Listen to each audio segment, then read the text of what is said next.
Hi, it's Daniel. Today I want to show you a nice, quiffy, really editorial looking shape.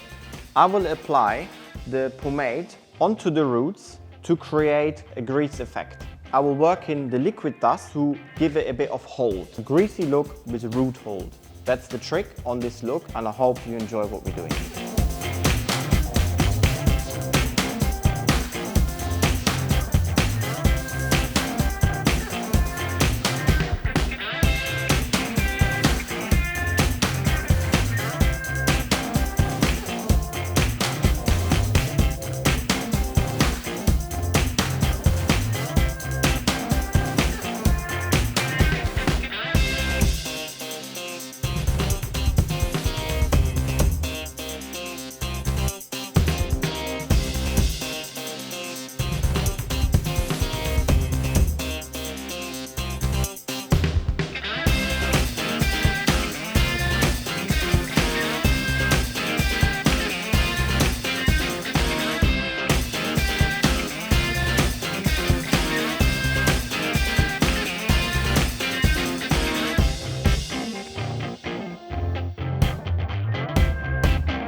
So this is my editorial wet look technique. I hope you enjoyed it.